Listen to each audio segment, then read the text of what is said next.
할렐루야. 할렐루야. 주변을 둘러보면 온통 봄입니다.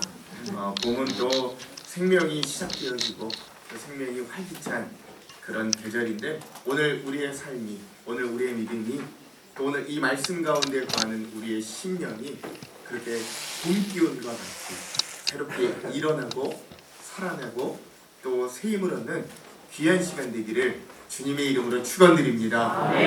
우리 옆에 있는 분들과 함께 이렇게 인사하고 오늘 말씀 나눌게요. 오직 예수뿐입니다. 한번 인사할게요. 시작. 오직 예수뿐입니다.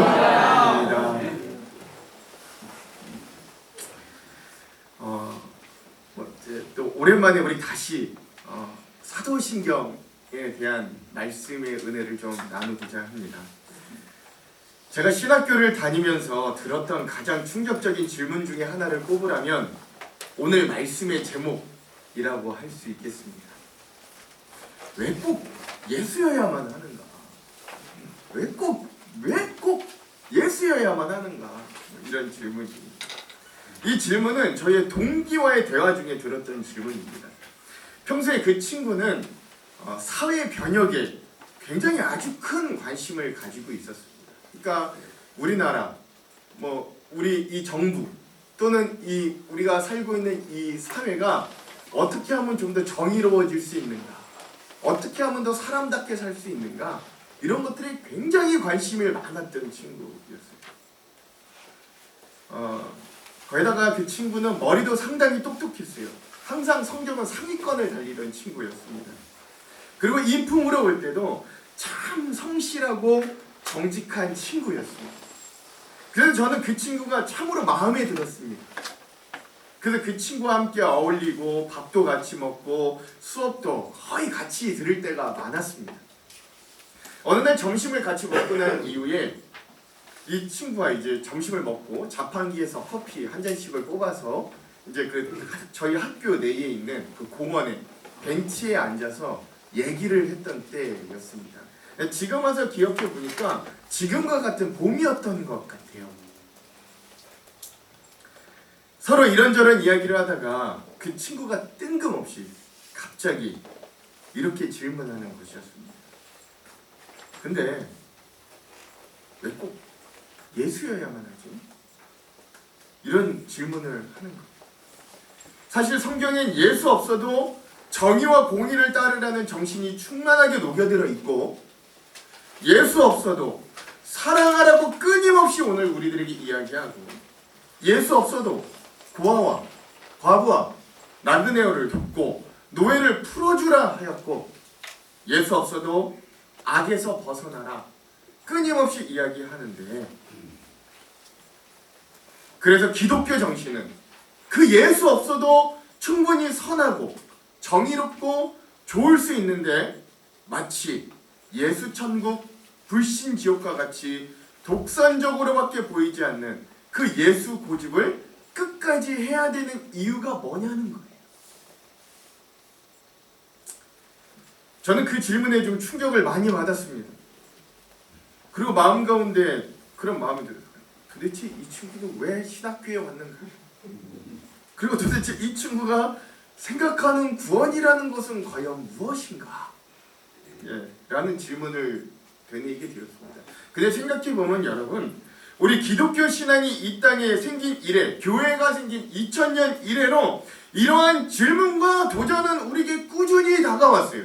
특별히 우리 현대인들은 사랑, 겸손, 자비, 온유 등의 가르침에 순종하면서 산다면 그게 불교든 기독교든 이슬람교든 그렇게 그 간판이 중요하냐, 이렇게 말하기도 합니다. 그 너머의 진리가 같다면 서로 결국 통하는 거 아니냐. 길은 처음에 좀 달라도 마지막에 올라가다 보면 결국 구원은 같이 받는 거 아니겠느냐. 세상 사람들은 보통 이렇게 이야기하기도 합니다. 그러니 네 종교 내 종교 막 치고받고 싸우지 말고 서로 인정해주고, 서로 또 가끔은 서로 또 이렇게 혼합도 하고 이러면서 좀 같이 평화롭게 잘 지내는 게 좋지 않겠느냐 라고 하는 이야기가 많은 사람들에게 박수를 받기도 합니다. 우리는 일반적인 삶에서 다양성을 인정하고 웬만하면 포용하고 살아가려는 삶의 태도와 가치를 추구하고 삽니다. 이건 우리 그리스도인들도 마찬가지예요. 우리도 그런 마음을 가지고 살아는가요? 그럼에도 불구하고 우리 기독교 신앙은 왜 예수 그리스도 아니면 안 된다고 독선적으로 이야기를 하는 걸까요? 저는 오늘 여러분들에게도 질문합니다. 여러분들은 왜 꼭 예수 아니면 안 됩니까? 여러분들은 왜 꼭 굳이 예수 아니면 안 됩니까? 여러분들은 뭐라고 대답하시죠? 오늘 우리는 사도신경의 두 번째, 이제 첫 번째 파트는 하나님 아버지, 성부 하나님에 대해서 우리가 함께 나누었다면, 이제 사도신경의 가장 길고 가장 많고 가장 중요한 사도신경의 두 번째 파트인 성자 하나님, 예수 그리스도에 대한 고백에 대해서 은혜를 나누는 시간, 첫 시간입니다. 그런데 우리가 그 구절구절들의 의미를 짚고 넘어가기 전에 더 중요한 이 핵심 질문에 대해서 한번 좀 짚고 넘어가고 싶은 거예요. 여러분들 왜 굳이 예수여야 합니까? 왜 예수 아니면 안 됩니까? 이건 사도신경뿐만 아니라 우리 신앙생활의 전체에서도, 우리 기독교 신앙의 전체에서도 가장 근본적인 질문이고 가장 핵심적인 질문이기 때문에 그래요. 그래서 오늘 우리는 왜 꼭 예수여야만 합니까? 라는 질문을 가지고, 뭐 답은 수도 없이 많지만 그래도 우리가 가장 잊지 말아야 되는, 짚고 넘어가야 되는 가장 중요한 두 가지 은혜를 좀 오늘 우리가 함께 나누면서 또 다음 주부터는 이 예수 그리스도에 대한 사도신경의 부분들을 함께 은혜로 나누고자 합니다. 그래서 여러분, 이 시간은 우리가 한번 우리의 은혜, 우리의 믿음을 한번 점검해보는, 그리고 나 스스로에게도 질문해보는 그런 시간들이 좀 되었으면 좋겠습니다. 먼저 첫 번째, 우리는 예수님을 통해서만 삼위일체 하나님을 제대로 알 수 있습니다. 자, 다시 한번, 하나님을 제대로 알기 위해서는 누구를 통해서만 알 수 있다고요? 예수 그리스도를 통해서만 우리는 하나님을 제대로 알 수 있어요. 여러분 생각해 보십시오. 오늘 우리는 같은 공간에 앉아서 예배합니다. 오늘 우리는 같은 시간에 같은 목사의 설교를 들으면서 이 예배 말씀 시간에 앉아 있습니다. 그런데 여러분, 제가 생각하는 하나님과 여기 앉아 있는 여러분들 각자가 생각하는 하나님이 완전히 같을까요? 아니요. 그렇지 않아요. 그렇지 않습니다. 같은 하나님을 믿는 것 같지만 사실 엄밀히 따지고 들어가 보면 각자가 생각하는 하나님의 모습이 다 다르고, 그 하나님을 섬기고 내가 그 하나님을 사랑하는 방법도 다 다릅니다. 특별히 우리는 각자 경험하는 삶의 상황과 환경에 따라 우리가 느끼고 알게 되고 배우는 하나님의 모습은 그야말로 천차만별이에요. 그래서 그와 관련돼 가지고요, 종교의 인구와 관련돼서 최근에 통계 자료였던 2015년 인구 총조사 중에서 종교별 인구 자료를 따라 보니까요, 예를 들어 우리 한국 개신교 인구가 몇 명인 줄 아세요? 우리 대한민국, 우리 남한 대한민국 내에서 우리 개신교 인구가 몇 명이냐면 967만 5,761명이나 된다고 합니다. 아직도 그래도 이렇게 아직도 많은 사람들이 우리 개신교를 안에 내가 개신교인입니다, 내가 기독교인입니다 라고 고백한다는 거예요. 근데 이제 중요한 게 나옵니다. 그럼 그 개신교 안에서 교파는 몇 개 있는지 아십니까? 이 공신력 있는 국가에서 조사한 거예요. 개신교 내에서 교파가 몇 개 있는지 아십니까? 374개 있다고. 우리 개신교 내에서만 교파가 374개가 있다고. 물론 뭐 정부가 조사한 자료이기 때문에 그 안에 뭐 이단도 포함되어 있겠지만, 그래도 뭐 이단에 비해서 우리 정통 개신교 교회와 인구가 압도적으로 많은 것을 감안하여도 그만큼 우리는 같은 하나님, 같은 예수 그리스도를 고백하면서도 각자가 신앙생활하는 방법과 그 사고 유형이 얼마나 다른가, 우리 이것들을 좀 잘 알 수 있는 단면으로 보여주는 장면이라고 할 수 있습니다. 나의 신앙이 보수적으로 믿느냐, 아니면 내 신앙이 좀 진보적으로 믿느냐, 나는 세례를 받을 때 침례로 받느냐 아니면 세례로 받느냐, 저 북한에 있는 사람들을 형제로 보느냐 아니면 적으로 보느냐, 성경을 글자 하나하나 완전히 틀리지 않다고 문자 무소설로 보느냐, 아니면 그거 약간 틀릴 수 있어도 이 안에 들어있는 하나님의 뜻이 온전하다고 믿느냐,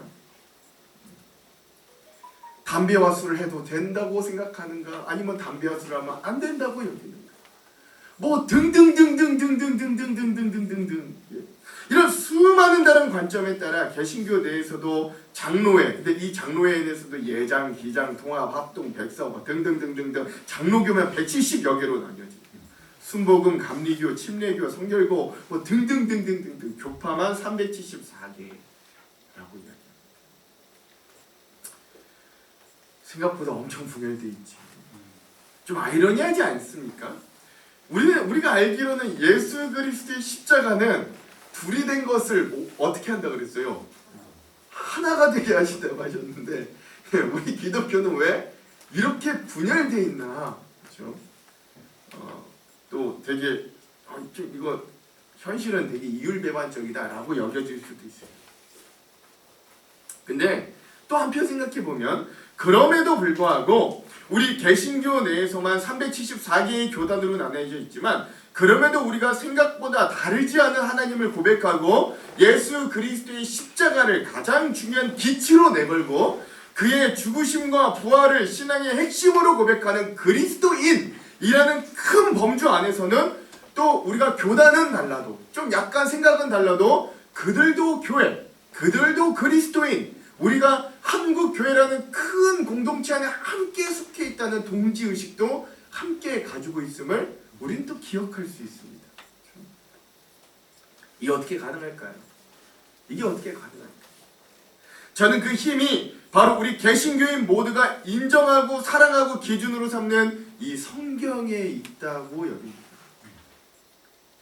그리고 성경의 주인공이 바로 예수 그리스도예요. 즉, 그 예수 그리스도를 주인으로 하는 성경을 기준으로 삼는 사람들은 그들의 외적인 신앙의 형태가 조금은 다를 수 있어도 성경의 내용을 부인하지 않으므로 같은 신앙, 같은 복음, 같은 구원 안에 있는 사람들이라고 인정하고 우리는 믿고 고백하는 것. 그래서 교단이 374개 됩니다. 내가 생각하는 하나님이 이 사람이 생각하니까 조금은 달라도 우리가 이 성경을 믿고 성경을 고백하고 성경을 우리의 삶의 기준으로 삼는다면 우리는 모두가 이 주님 안에 한 그리스도인들이다 라고 여겨질 수 있는 힘이 생기는 거예요. 같은 기준점이 있기 때문에. 그래서 성경은 우리 기독교 신앙의 절대적인 기준이요, 절대 핵심 중의 핵심이에요. 그렇다면 여러분, 이 성경이 우리들에게 어떤 책이에요? 이 성경은 우리들에게 어떤 책입니까? 무엇보다 이 성경은, 잘 들으십시오, 하나님께서 우리들에게 어떤 분인지를 알려주는 유일한 책입니다. 다시 한번, 이 성경은 어떤 책이라고요? 하나님께서 우리들에게 어떤 분이신가, 하나님이 내가 어떤 존재야, 내가 어떤 존재야 라고 우리에게 알려주시는 유일한 책이에요. 유일한 책. 우리가 일반적으로 알고 있는 하나님 아버지에 대한 지식은 어떤 영험한 믿음의 사람들에게 하나님이 그때그때 알려주신 직접 계시를 통해 마치 무당이 신내림 받듯이 그렇게 우리에게 전달되게 하는 지식이 아니라, 오늘 우리가 하나님에 대해서 알고 있는 지식은 예수 그리스도를 통해 하나님을 알게 하신 이 하나님의 말씀을 통해 알게 된 우리의 고백, 우리의 믿음, 우리의 신앙이라는 것이에요. 그래서 조금은 다를 수 있어도 큰 맥이 같기에 우리는 다 같은 기독교인이다 라고 묶여질 수 있습니다. 이거 어떻게 하냐고요? 우리 다 같이 오늘 본문의 히브리서 1장 1절에서 2절의 말씀을 한번 다시 읽어볼게요. 히브리서 1장 1절에서 2절의 말씀 함께 한번 말씀 보여주세요. 예, 읽겠습니다. 시작. 옛적의 선지자들을 통하여 여러 분과 여러 표현으로 우리 사람들에게 말씀하신 하나님이 이 모든 날 마지막에는 아들을 통하여 우리에게 말씀하셨으니 이 아들을 만유의 상속자로 세우시고 또 그로 말미암아 모든 세계를 지으셨느니라. 오늘 우리가 방금 읽은 말씀에도 보면 하나님께서 마지막 진리, 즉 마지막 날에는 누구를 통해? 네, 그 아들을 통해, 예수를 통해서, 예수 그리스도를 통해 우리에게 말씀하셨다라고 이야기하십니다. 무엇을 말씀해 주셨는가? 그건 하나님이 어떤 분이신가? 그리고 그 하나님은 우리를 어떻게 하기를 원하셨는가에 대한 이야기이겠죠.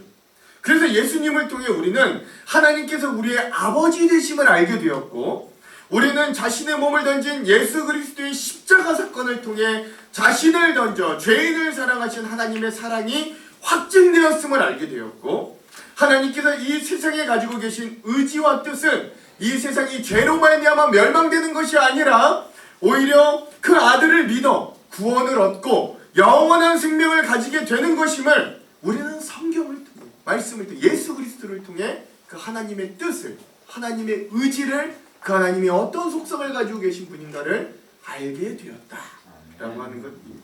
그러므로 오늘 우리는 이런 말씀을 통해 왜 꼭 예수여야만 하는가? 왜 굳이 예수여야만 하는가? 라는 질문에 먼저 이렇게 대답할 수 있는 거예요. 그건 예수 그리스도만을 통해 하나님이 어떤 분이신지를 제대로 알 수 있기 때문에 그렇습니다. 또 한 구절을 찾아 읽어볼게요. 요한복음 14장 16절에서 18절입니다. 요한복음 14장 16절에서 18절의 말씀입니다. 읽겠습니다. 시작. 내가 아버지께 구하겠으니 그가 또 다른 보혜사를 너희에게 주사 영원토록 너희와 함께 있게 하리니 그는 진리의 영이라. 세상은 능히 그를 받지 못하나니 이는 그를 보지도 못하고 알지도 못함이라. 그러나 너희는 그를 아나니 그는 너희와 함께 거하시며 또 너희 속에 계시겠음이라. 내가 너희를 고아와 같이 버려두지 아니하고 너희에게로 오리라. 아멘. 즉 예수님께서 승천하시면서 우리를 고아와 같이 내버려두지 않으시고 누구를 보내주신다고요? 보혜사 성령을 오늘 우리들에게 보내어 주시겠다고 약속하셨던 거예요. 즉 성도는 예수 그리스도를 통해 성령을 받은 사람들이 되는 존재로 변화됩니다.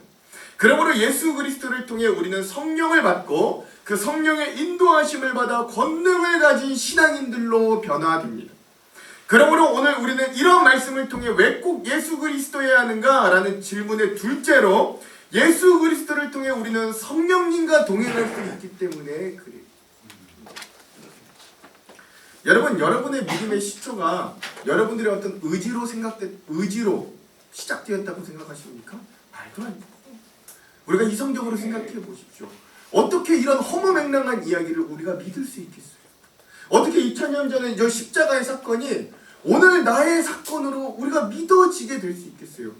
정상적인, 세상적인, 합리적인 그런 학문적인 사고를 가지고 있는 사람이라면 결코 받아들일 수 없는 너무나도 이상한 이야기예요. 그런데 오늘 우리는 그 사건이 오늘 나의 사건처럼 믿어지고 고백하며 받아들이게 됩니다. 그 원인은 누가 있는 거예요? 우리 안에 성령이 그걸 믿게 하여 주신 거예요. 우리 안에 성령이 그걸 보게 하여 주신 거예요. 그렇지 않았다면 내가 믿고 싶어도 믿을 수가 없는 거예요. 근데 그 성령이 누구를 통해 오셨다고요? 예수 그리스도를 통해 오셨다. 마지막으로 그 예수 그리스도 자신은 이 땅에 인간의 몸을 입고 오심으로 우리들에게 직접 하나님이 어떤 분인가를 시청각적으로 보여주셨어요. 같이 공생의 3년을 살아내 주셨어요. 여러분 생각해 보십시오. 우리가 요즘 예레미야를 읽고도 있지만 구약 시대를 살았던 이스라엘 백성들, 하나님의 숱한 기적과 하나님의 숱한 구원과 하나님의 수많은 역사를 보았던, 그래서 수천 년 동안 우리는 하나님의 백성이라고 스스로 자부하고 얘기했던 그 이스라엘 백성들도 광야와 가나안 땅과 바벨론의 포로를 잡혀갔을 때 하나님을 여러 가지로 경험했지만 안타깝게도 이 구약에 있는 이스라엘 백성들의 모습을 보면 이들은 하나님을 알지 못했어요. 끝내 하나님을 이들은 알지 못했어요. 그러니까 수천 년 동안 경험하고 알려줬어도 이들은 하나님이 어떤 분인지 알지 못했어요. 그래서 하나님이 마지막으로 선택하신 방법이 아까 우리가 읽었던 말씀처럼 히브리서 말씀처럼 우리와 똑같은 인간이 되시는 것이었습니다. 그리고 그 예수 그리스도를 통해 하나님 자신이 어떤 분인지를 우리가 이해할 수 있도록 이 땅에 오셨어요. 우리의 눈높이에 맞춰 인간으로 오셔서 우리에게 자신을 소개하고 소통해 주신 거예요. 알려주신 거죠. 그래서 만약 이러한 예수 그리스도가 없었다면 우리는 하나님에 대해 감도 잡지 못했을 거예요. 그래서 우리는 예수 그리스도를 통해 이 삼위일체 하나님이 어떤 분인가를 완벽히 알 수는 없지만, 우리가 꿰뚫어 하나님처럼 꿰뚫어 알 수는 없지만, 그래도 우리가 구원에 이르는 방법에는 충분히 알 수 있도록 우리에게 그러한 하나님에 대한 지식과 아는 것과 받아들이는 것과 믿는 길을 오늘 예수 그리스도를 통해 제공받았습니다. 그렇죠. 아멘이시죠. 그래서 우리는 예수여야만 합니다. 그분을 통해서만 하나님과 성령을 제대로 알 수 있기 때문에, 그러므로 오늘 우리가 꼭 예수 그리스도여야만 하는 첫 번째 이유는 바로 그 예수 그리스도만을 통해 우리가 하나님을 우리들에게 어떤 분인지를 제대로 알 수 있는 것, 하나님이 오늘 우리를 어떻게 하기를 원하시는가를 알 수 있는 것, 그리고 오늘 우리는 또한 그런 하나님 앞에 어떻게 살아가야 하는가를 알 수 있기 때문입니다. 그러므로 오늘 우리의 신앙이 예수 그리스도 중심으로 제대로 설 때 비로소 하나님이 우리들에게 어떤 의미를 가진 분인가, 하나님은 우리들에게 무엇을 바라는가를 온전히 깨닫고 건강하게 신앙생활할 수 있어요. 그러므로 오늘 우리의 신앙이 저 십자가 예수 그리스도를 중심으로 맞추어져서 하나님께서 어떤 분이신지, 그리고 그분이 나를 향한 뜻과 계획이 무엇인지를 제대로 알고 누리는 우리 제자들, 저와 여러분들 다 되길 주님의 이름으로 축원드립니다. 우리 옆에 있는 분들과 함께 이렇게 도전할게요. 예수님을 통해서만 하나님을 제대로 알 수 있습니다. 시작. 예수님을 통해서만 하나님을 제대로 알 수 있습니다. 자, 오늘의 마지막 두 번째, 왜 꼭 예수여야 하는가? 예수님을 통해서 하나님과 우리가 화해하여 죄의 문제가 해결되기 때문에 그렇습니다. 여러분, 우리가 신앙하는, 우리가 믿고 있는 우리 이 기독교는요, 여러분, 종교입니까? 진리입니까? 예, 종교입니까? 진리입니까? 저는 목사로서 단언컨대 불교, 이슬람교, 힌두교 등등등 그것들은 종교가 될 수 있어도 우리 기독교는 종교가 아닌 진정한 구원에 대한 신앙과 진리라고 확신합니다. 예. 그러나 세상 가운데 우리를 표현해야 하는 이름이 필요해요. 그렇죠? 세상 가운데서도 우리를 좀 표현해야 될 이름이 필요합니다. 그래서 세상 사람들에게 우리 신앙, 우리 종교가 무엇이냐고 우리에게 물어볼 때 우리는 우리의 신앙의 이름을 뭐라고 대답해 줍니까? 나 무슨 사람이야? 라고 이야기해줘요. 나 기독교인이야. 이렇게 이야기해. 나 기독교 믿어. 나 기독교인이야. 이렇게 우리 보통 우리를 소개하잖아요. 그럼 여러분, 그 기독교는 무슨 뜻입니까? 그 기독교 그 이름, 기독교라는 이름은 무슨 뜻? 그 기독이라는 이름은 무슨 뜻입니까? 예. 기도를 많이 해서 기독교일까요? 그거 아니에요. 그거 아닙니다. 기독은 한자 음역이에요. 그러면 무슨 단어를 한자로 발음한 걸까요? 그리스도를 한자로 발음하면 기독이 됩니다. 마치 여러분, 프랑스를 한자로 발음하면 뭐가 돼요? 불란서. 그래, 불란서 이렇게 되잖아요. 똑같은 거예요. 그리스도, 이거를 한자로 발음하면 기독이 됩니다. 그러니까 즉 오늘 우리는 우리 스스로를 뭐라고 이야기하는 거예요? 나는 나는 그리스도를 믿는 사람입니다. 나는 그리스도를 믿는 사람입니다. 라고 고백하는 거예요. 이걸 완전 순수 우리말로 바꾸면 뭐예요? 나는 나는 예수를 믿는 사람입니다. 라고 이야기하는 것과 같은 거예요. 이제 잘 아셨죠? 이제 이게 그런 뜻이에요. 그냥 그리스도교예요. 그리스도교. 네. 한자어로 그냥 이야기할 거예요. 그래서 오죽하면 세상 사람들이 오늘 우리 보고 뭐라 그래요? 예수쟁이라고 하죠. 정확히 본 거예요. 우리 예수쟁이 맞아요. 그렇다면 우리가 그렇게 예수 그리스도의 목을 메고 집중하는 이유가 뭐예요? 그것은 바로 예수 그리스도의 십자가 죽음을 통해 우리가 죄사함을 받았다는 고백과 그분의 부활의 연합함으로 우리도 부활하여 영생을 얻을 수 있다는 믿음이 우리 신앙의 핵심 고백이 되기 때문에 그렇습니다. 네, 이거 너무 중요해요. 너무 중요해요. 한번 저를 따라해 봅시다. 우리 기독교인들은 목소리가 너무 작습니다. 잘 안 되시고. 우리 기독교인들은 예수 그리스도 십자가 죽음을 통해 죄사함을 받았다는 고백과 여기서 멈추면 안 돼요. 그의 부활에 연합함으로 우리도 부활하여 영생을 얻었다는 믿음의 고백이 있는 사람들입니다. 네, 오늘 우리는 그 고백 위에 서 있는 사람들입니다. 이 고백이 없으면 하나님 계신 거는 알아요. 나는 하나님이 악한 사람 벌 주고 착한 사람 상 주는 것도 알아요. 하나님이 이 세상을 경영하시는 것도 알아요. 이래도 진짜 기독교인 아닌 거예요. 그래서 우리 신앙의 핵심 중의 핵심은 저 십자가를 믿고 받아들임으로 우리의 죄가 사하여졌다라는 고백 위에서부터 시작되는 거예요. 여러분, 구약시대에 하늘에 올려졌던 제사 중에 속죄제와 속건제와 화목제라는 제사들이 있었어요. 그 제사의 주된 목적이 무엇이었을까요? 구약시대 사람들이 제사 드렸던 목적이 무엇이었을까요? 가장 중요한 목적 단 하나. 그동안 그 인간들이, 이스라엘 백성들이 지었던 죄를 제물의 희생을 통해 사함을 받고 하나님과의 관계를 회복하겠다라는 데 가장 중요한 의미가 있어요. 제사를 드렸던 목적이 있습니다. 그러니까 우리의 제사랑은 좀 다르죠. 우리는 조상들한테 절하고 그래서 조상들이 우리를 잘 봐주고 이런 의미의 제사라면, 이스라엘 사람들의 제사는 그게 아니에요. 죄사함의 목적이 있는 거예요. 죄의 대가는 반드시 목숨으로만 그 값을 치를 수 있었어요. 그래서 우리 인간이 죄를 지을 때마다 내가 계속 죽을 수는 없잖아요. 내 목숨이 한계라.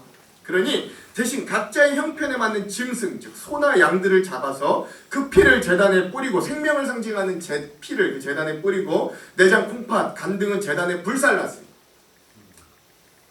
그 모습 그대로 예수님은 십자가라는 제단 위에 완전한 단 이례적인 제물이 되셔서 우리의 모든 죄를 짊어지고 저 십자가에 올라가셨어요.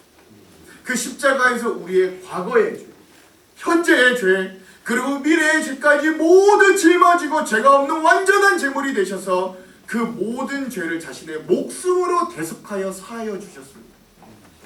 하나님과 사람 사이를 화목하게 하기 위해 가축이 아니라 예수님 자신이 몸소 제물이 되어 주신 거예요. 그래서 우리는 예수님께서 우리의 죄를 대신해 제물이 되었기에 그 예수 그리스도를 믿는 사람은 죄사함을 받았다고 고백합니다.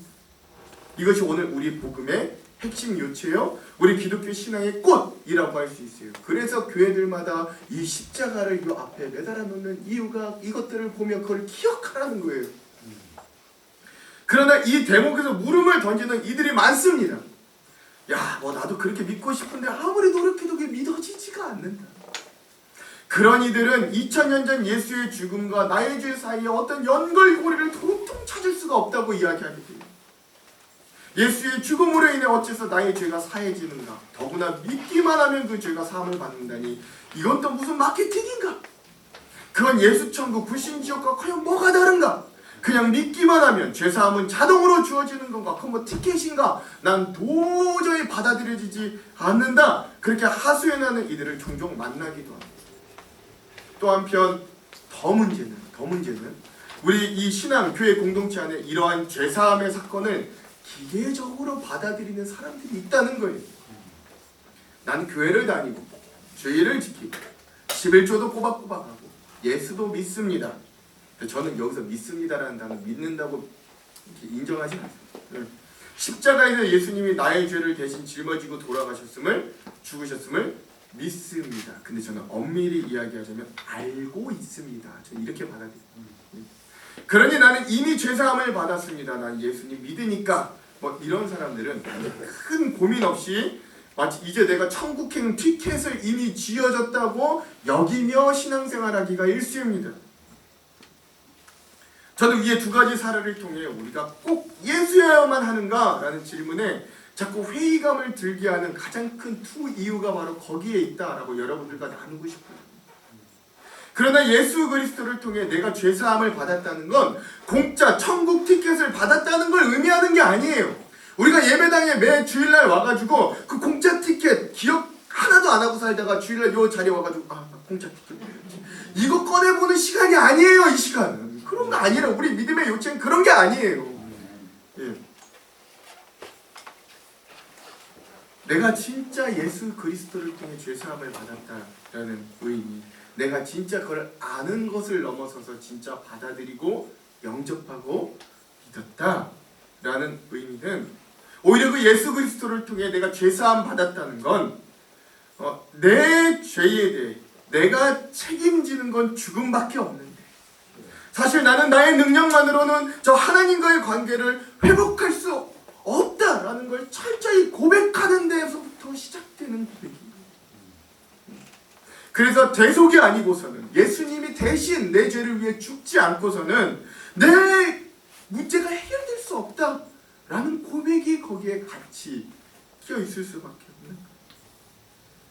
오히려 진정 예수 그리스도의 십자가 은혜를 받은 사람은 그 은혜로 인하여서 내가 이제는 공짜 티켓이 아니라 내가 이제는 범죄하는 삶에서 떠나도록 하는 변화와 능력을 경험하게 됩니다. 완벽하진 않더라도, 내가 옛사람을 완전히 단절할 수는 없다 할지라도 이제는 내가 그 주님이 원하시는, 주님이 말하시는 그 삶을 살아가기 위해 애쓰고 발버둥치면서 그 방향을 향해 달려가게 되는 죄인으로 변화되는 겁니다.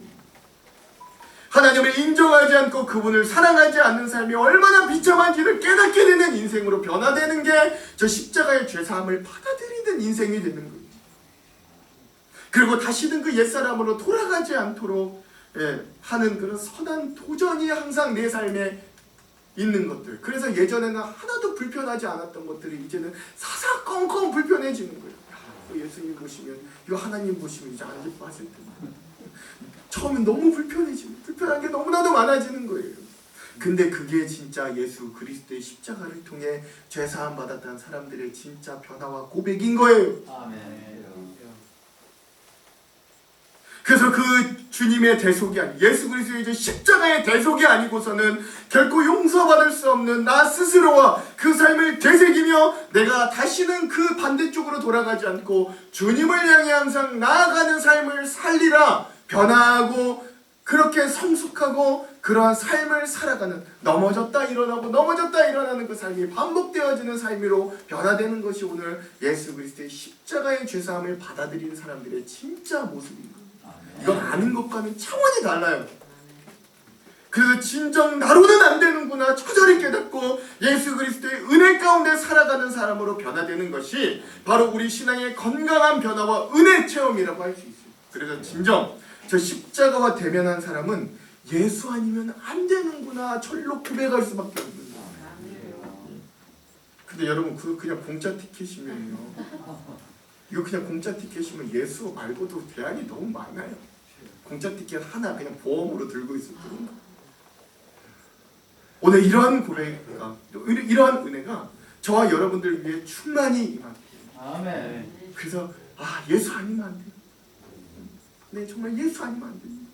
이런 고백이 임하는 우리 공동체 되기를 주님의 이름으로 축원드립니다. 우리 옆에 놈들과 함께 이렇게 한번 우리 가슴에 손을 얹고 이거는 고백합시다.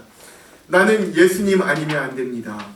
나는 예수님 아니면 안 됩니다. 여전히 주님이 절실히 필요합니다. 여전히 주님이 필요합니다. 말씀을 마무리합니다. 우리 그러한 예수 그리스도에 대해 고백하면서 가장 먼저 사도신경에서 예수님에 대한 고백 중에 가장 먼저 등장하는 단어가 뭔지 아세요? 그 외아들. 그 예수 그리스도를 고백하는 포문을 여는 가장 첫 단어. 죄송합니다.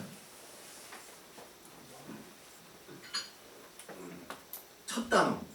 외아들. 다른 말로 독생자입니다. 그래서 우리는 그 하나님의 외아들, 하나님의 독생자를 우리 주 예수 그리스도라고 고백합니다. 여러분 한번 생각해 보십시오. 내가 누군가에게 나의 가장 소중한 것을 줄 수 있다면 여러분 그 최대치가 뭐라고 생각하세요?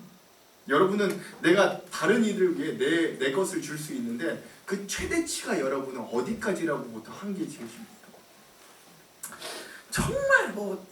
정말 극강의 최대치까지 가려면 결국 그건 내 목숨일 거예요. 그렇죠? 내 목숨일 거예요. 나의 생명을 주는 것이 내가 누군가에게 나의 가장 소중한 것을 주는 최대치일 거예요.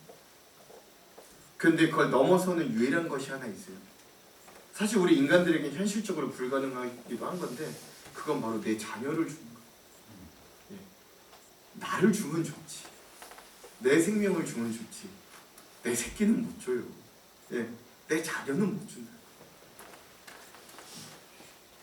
그러나 하나님은 우리의 죄사함을 위해, 우리가 영원한 죽음에 거하지 않기 위해 자기 자신, 자기 목숨보다 소중한 그것도 하나밖에 없는 아들의 목숨을 우리에게 주셨어요. 그 외아들이라는 단어에는 그 하나님의 진한 사랑이 포함되어 있는 거예요. 나중에 뭐 깊이 우리가 한 번 더 나누겠지만, 그래서 아브라함이 이삭을 바친 그 너무나 이상한 사건, 그래서 어떤 심리학자들은 그 이후로 아버지와 아들의 관계가 온전하겠냐 비판을 받는 그 사건, 하나님도 인신 공양을 하는 이상한 신이 아니냐고 공격을 받는 그 사건이 이 사건과 연관이. 그래서 예수님은 하나님의 목숨보다 더 중요한 것, 우리에게 주신 증거로 이 십자가를 우리에게 허락해 주셨어요. 그래서 예수님은 하나님의 목숨보다 더 중요한 걸 우리에게 주신 증거가, 그래서 그 사랑을 진정 만나고 경험한 사람들, 아는 거 아니에요. 아는 거 아니에요. 진짜 만나고 경험한 사람들은 온 존재가 변화되지 않을 수 없어요. 그 주님의 사랑에 감격해서 눈물을 흘리지 않을 수 없어요. 그 예수 그리스도 앞에 무릎 꿇지 않을 수 없어요. 그 예수 그리스도의 사랑과 은혜 가운데 거하지 않을 수 없는 존재로 변할 수밖에 없어요. 진짜 만나면 그래요. 다 같이 오늘의 본문, 또 하나의 본문이 고린도전서 1장 18절을 한번 읽어볼게요. 1장 18절 함께 읽겠습니다. 시작. 십자가의 도가 멸망하는 자에게는 미련한 것이요 구원을 받는 우리에게는 하나님의 능력이라. 그래서 우리는 이렇게 고백할 수 있어요. 그래서 우리는 이렇게 신앙을 가지고 살아낼 수 있어요. 그래서 사도 바울도 나는 예수뿐이라고 고백해요. 세상 사람들은 결코 믿지 못할 그 미련한 것을 나는 삶을 변화시키는 능력, 나의 삶이 가장 가치 있고 의미 있어지는 변화, 내가 살아있게 되고 생동하는 생명, 내가 회복하고 건강한 삶으로 이끄는 동행으로 그 십자가의 도를, 예수 그리스도를 받아들인다고 고백하고 있어요. 저는 오늘 우리 공동체도 이런 고백과 받아들임, 그리고 진정한 변화 위에 세워지는 공동체가 되기를 간절히 소망합니다. 그래서 우리는 세상 사람들은 이해 못해도 그래도 나는 여전히 꼭 예수여야만 합니다. 나는 꼭 예수가 필요합니다 라고 고백하는 제자들이 되기를 간절히, 정말 간절히 축원합니다. 예수 그리스도는요, 여전히 이 과학과 정치와 모든 것들이 수많이 발전되어 있는 21세기에도 여전히 수많은 사람들을 만나 그들의 삶을 변화시키고 놀라운 은혜를 나누게 하십니다. 저는 그런 변화가 오늘 우리 교회에도 여전히 일어나고 있다고 확신하고 있어요. 그 증거 중에 한 사람이, 그리고 부족 하나와 이 앞에서 설교하고 있는 저이기도 해요. 그리고 저는 여기 앉아 계신 여러분들도 바로 그러한 증인이라는데 믿어 의심치 않습니다. 세상은 흔들리고 빠르게 변하고, 우리가 진리라고 여겼던 그 어떤 학문도 이론도 쉽게 부정되고 변화되는 세상이에요. 그럼에도 저 십자가는 여전히 우리의 인생을 변화시키는 놀라움이 됩니다. 그리고 앞으로도 저 십자가 예수 그리스도의 능력은 우리를 그렇게 변화시킬 거예요. 다가오는 한 주도 그러한 예수 그리스도만 붙들고, 그 예수 그리스도만 붙들고 그 은혜와 사랑을 회복하는 놀라운 한 주 되시기를 주님의 이름으로 축원합니다. 왜 예수여야만 합니까? 왜 예수여야만 합니까? 우리는 이런 고백이 있는 사람이기 때문에 그렇습니다. 그 고백으로 한 주를 승리하기를 다시 한번 주님의 이름으로 축원합니다.